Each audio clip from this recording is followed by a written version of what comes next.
আসসালামু আলাইকুম ভিউয়ার্স, আশা করি সকলেই ভালো আছেন। আজকে একটি প্রসঙ্গ নিয়ে আপনাদের মাঝে এসেছি। ভিডিওটি শেষ পর্যন্ত দেখার অনুরোধ রইল। তো বন্ধুরা চলুন শুরু করা যাক।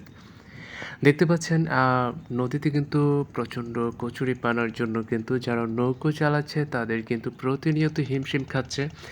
নৌকো দিয়ে মানুষজন যাতায়াত করতেও কিন্তু ভীষণ কষ্ট হচ্ছে। আপনারা দেখতে পাচ্ছেন নৌকো কিন্তু কচুরিপানার জন্য কিন্তু আটকে গেছে। যার কারণে কিন্তু প্রতিটা সময় ভোগান্তি। আর বিশেষ করে বছরে যখন ৪-৫ মাস যখন অতিবাহিত হয়, তারপরে যখন জুন মাস, এপ্রিল, জুন, মে যাই কয়টা মাস আসুক না কেন, যার কারণে কিন্তু এই বছরগুলোতে মাঝামাঝি যখন সময়টা চলে আসে তখন কিন্তু কচুরিপানা প্রচণ্ড পরিমাণে আটকে যায় এবং অনেক কচুরিপানার জন্য কিন্তু নৌকো চলাচল কিন্তু হিমশিম খেয়ে যাচ্ছে প্রতিনিয়ত। আর যারা প্যাসেঞ্জার আছে তারাও কিন্তু রীতিমতো হিমশিম খাচ্ছে। আর বিশেষ করে বর্ষা না হওয়া অবধি কিন্তু এভাবেই চলবে প্রতিনিয়ত। যার কারণে কিন্তু অনেক সময় ডাবল ভাড়ারও প্রয়োজন পড়ে যারা প্যাসেঞ্জার আছেন তাদের।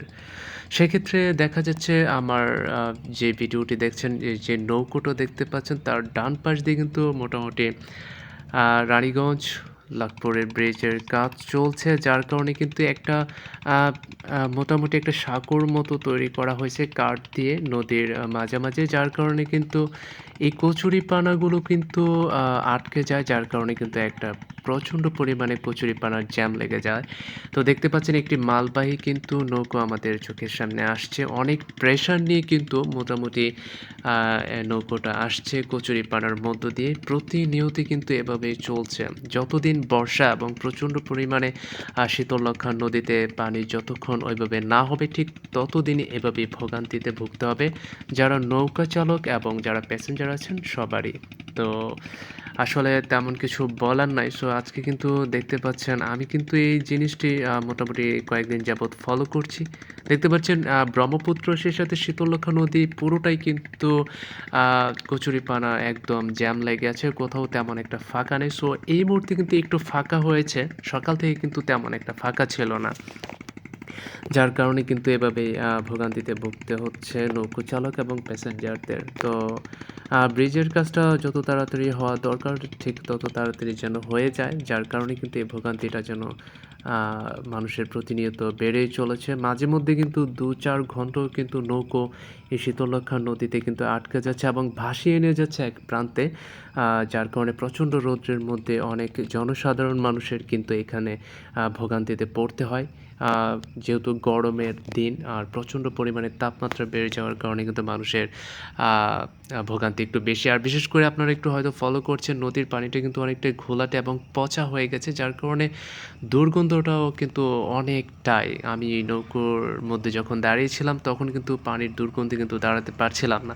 তো দেখতে পাচ্ছেন একটি দাদা অনেক কষ্ট করেই কিন্তু নৌকোটাকে ভেড়াচ্ছে।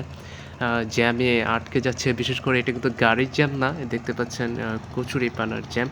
সো এই মুহূর্তটা কিন্তু আসলে একটা কষ্টদায়ক যারা নৌকো চালায় ঠিক এই চলতি মৌসুমে। যার কারণে কিন্তু নৌকোটা চলাতে খুব কষ্ট হয় যারা নৌকা চালক। সো আসলে জিনিসটা কেমন দেখাচ্ছে আপনারা অবশ্যই কমেন্টসের মাধ্যমে জানাবেন যে আসলে এটা কি একটি বিরক্তিকর পরিবেশ কিনা? সো এটাই আমি বলতে চাইছি যে আসলে দেখেন তারা কিন্তু আ কাজ করে তারপর রোজগার করে আমরা যারা শ্রমিক আছি কাজ করে কিন্তু খেতে হয় সব মানুষেরই। দেখতে পাচ্ছি নৌকোটা কিন্তু আটকে গেছে বাট অনেক প্রতিহত করতে হয়। তারপর অনেক কিছুর মোকাবেলা করে পাড়ে ভিড়তে হয়।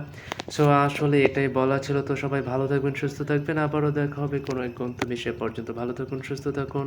খোদা হাফেজ।